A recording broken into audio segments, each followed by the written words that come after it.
How the U.S. took out Qasem Soleimani. The real story.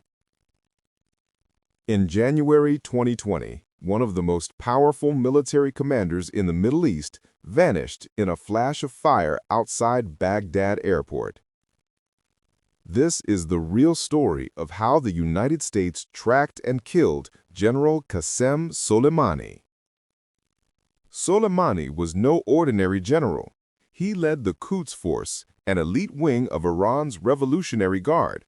For decades, he shaped wars, armed militias, and expanded Iran's influence from Iraq to Syria to Lebanon. To his supporters, he was a hero. To his enemies, he was the mastermind behind countless deadly attacks. By late 2019, tensions were boiling. U.S. bases came under attack. A deadly rocket strike killed an American contractor.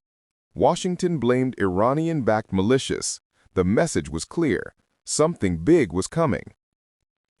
Behind the scenes, U.S. intelligence agencies, along with regional allies, were watching Soleimani closely.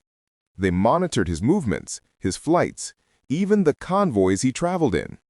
Reports suggest that intelligence partners in the region may have tipped off the U.S. about his arrival in Baghdad, but the final operation, that decision belonged to Washington alone.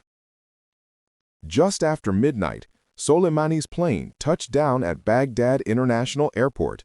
He stepped off the aircraft and entered a vehicle convoy with Abu Mahdi al-Muhandis, a top Iraqi militia leader. What they didn't know was that an American MQ-9 Reaper drone was already locked onto them. At 1 a.m., the order was executed. The Reaper drone fired precision missiles at the convoy. In seconds, both vehicles were engulfed in flames. There were no survivors.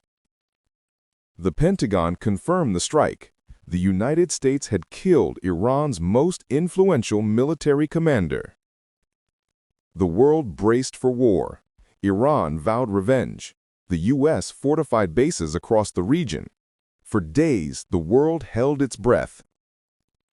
In the end, the killing didn't spark a full-scale war, but it permanently reshaped Middle Eastern geopolitics.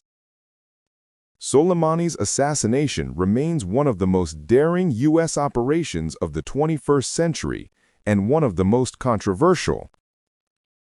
Kindly subscribe to this channel for more interesting stories.